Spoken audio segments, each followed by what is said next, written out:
आज हम डिस्कस करेंगे economic importance of Phytophthora infestans के बारे में। तो ये खास किस्म के ऑर्गेनिजम्स होते हैं जो कि इकोनॉमिकली इम्पोर्टेंट जो फूड क्रॉप्स होती हैं जैसे कि पोटैटो है और टोमेटो है, इन पे बहुत बुरे असरात मुरतब करती है। यानी इस तरह की फसलों को ये वाले ऑर्गेनिजम्स तबाह कर देते हैं, खत्म कर देते हैं। यानी फाइटोफथोरा इन्फेस्टेंस जो हैं वो इकोनॉमी पे भी मनफी असरात मुरतब करते हैं। तो आज की वीडियो में हम देखेंगे कि किस तरह से ये इकोनॉमी पे अपने असरात मुरतब करते हैं। यानी आज की वीडियो में हम economic importance of Phytophthora infestans के बारे में जानने की कोशिश करेंगे।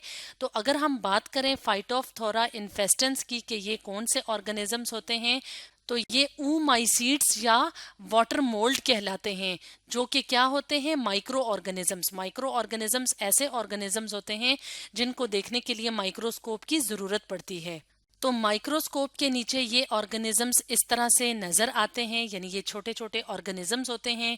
तो इनिशियली या इब्तदाई तौर पे तो इनको किंगडम फंजाई में रखा गया था, लेकिन अब ऊमाइसीड्स या वाटर मोल्ड को अलग फाइलम में रखा जाता है। यानी ये फंजाई नहीं होते, लेकिन फंजाई से मिलते जुलते माइक्रो ऑर्गेनिजम्स होते हैं। तो ये कौन सी फूड क्रॉप्स को इफेक्ट करते हैं, जैसे कि हमने वीडियो के स्टार्ट में बताया था कि ये पोटैटो को और टोमेटो को इफेक्ट करते हैं और उनमें सीरियस डिजीज कॉज करते हैं।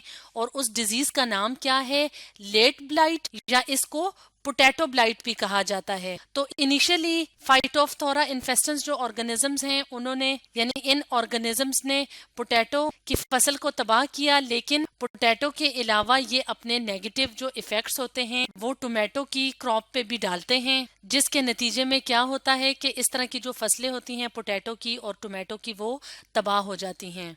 तो ना सिर्फ ये ऑर्गेनिजम्स जो होते हैं, जैसे कि हम डायग्राम में देख रहे हैं कि ना सिर्फ ये फ्रूट को मुतासर करते हैं, बल्कि अगर हम यहाँ पे देखें तो ये जो टोमेटो का प्लांट है उसके बाकी के जो हिस्से हैं जैसे कि लीव्स हैं और स्टेम वगैरह हैं, वो भी इस डिजीज से बुरी तरह मुतासर होते हैं। तो हम एक और इमेज की मदद से देख लेते हैं कि किस तरह फाइटोफथोरा इन्फेस्टेंस जो होते हैं वो पोटैटो और टोमेटो के लीव्स को किस तरह मुतासर करते हैं। तो इस तरह से स्पॉट से बन जाते हैं लीव्स या स्टेम्स के ऊपर, जिसकी वजह से लीव्स नॉर्मल नहीं रहते और थोड़े अरसे बाद लीव्स भी क्या हो जाते हैं, डेड हो जाते हैं। तो अगर लेट ब्लाइट या पोटैटो ब्लाइट जो है वो किसी फसल पे एपिडेमिक फॉर्म में आ जाए, यानी वबाई मर्ज की शक्ल में आ जाए, यानी बहुत ज्यादा फैल जाए, तो उसके नतीजे में क्या होगा, उसके नतीजे में ये होगा कि जो क्रॉप प्लांट्स होते हैं वो कम्प्लीटली डेड हो जाएंगे, यानी उनको बहुत ज्यादा लॉस हो जाएगा। जैसे कि अगर हम पोटैटो क्रॉप की बात करें तो पोटैटो जो है वो काफी ज्यादा मुमालिक में स्टेपल फूड या इम्पॉर्टेंट फूड के तौर पे इस्तेमाल होते हैं, यानी बहुत ज़्यादा कुछ कंट्रीज जो हैं वो इनको एज ए फूड इस्तेमाल करती हैं। तो ऐसे मुमालिक में अगर एपिडेमिक फॉर्म में पोटैटो ब्लाइट की डिजीज हो जाए तो उन इलाकों या उन मुमालिक में पास्ट में यानी माजी में कहत भी पड़ा है। फेमिन का मतलब होता है कहत भी पड़ा है। तो ऐसे मुमालिक में क्या होता था, जो किसानों की फैमिलियां होती थी, पीजेंट्री यानी जो किसान होते थे, उनके लिए जो पोटैटो की फूड है वो मेन स्टे थी, यानी बुनियादी सहारा थी। तो ज्यादातर वो खुराक के तौर पे पोटैटो को इस्तेमाल करते थे। तो जब कहत पड़ा पोटैटो ब्लाइट का, यानी फाइटोफथोरा इन्फेस्टेंस की वजह से, जब पोटैटो ब्लाइट का एपिडेमिक हुआ या पोटैटो में ये बीमारी बहुत ज्यादा फैल गई, तो उस वजह से कहत पड़ गया इस तरह के मुमालिक में। मिसाल के तौर पे आयरलैंड में 1845 से 1846 तक पोटैटो फैमिन रहा, यानी जो आलू की फसल थी उसका कहत पड़ गया। तो इसको कैटास्ट्रॉफिक पोटैटो फैमिन का नाम भी दिया गया या इसको कहा गया आयरिश पोटैटो फैमिन। तो इस कहत के नतीजे में क्या हुआ कि 100,000 ऑफ जो पीपल थे, यानी सैकड़ों हजारों की तादाद में जो लोग थे उनकी डेथ हुई।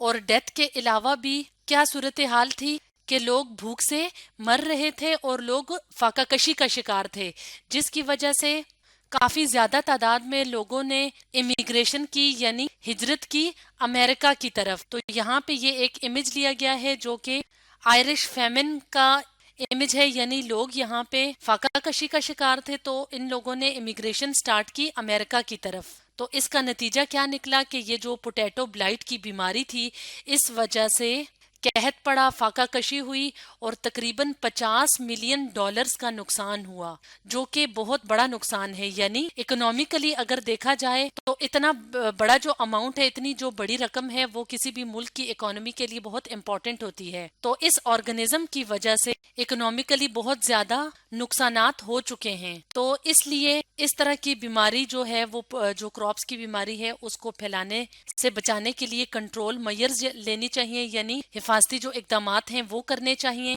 मिसाल के तौर पे जो पोटैटो की जो फसल है, उसको हवादार जगह पे लगाना चाहिए और हर प्लांट के दरमियान स्पेस होनी चाहिए, यानी खला होनी चाहिए, ताकि अगर एक प्लांट को बीमारी लग गई है तो वो फैल ना सके दूसरे प्लांट तक। इसके अलावा मुख्तलिफ किस्म की जो फंजीसाइड अद्वियात होती हैं, उसका स्प्रे करना चाहिए इससे पहले कि ब्लाइट जो है वो जाहिर होना शुरू हो जाए। इसके अलावा जैसे ही फसल में अगर कोई इन्फेक्टेड प्लांट नजर आए तो उस इन्फेक्टेड प्लांट को तल्फ करना चाहिए या हटा देना चाहिए, ताकि ये बीमारी दूसरे प्लांट्स तक ना फैल सके। तो इस तरह से कुछ कंट्रोल मेजर करके पोटैटो ब्लाइट जैसी डिजीज जो है या बीमारी जो है उससे बचा जा सकता है। तो आज हमने पढ़ा economic importance of Phytophthora infestans के बारे में।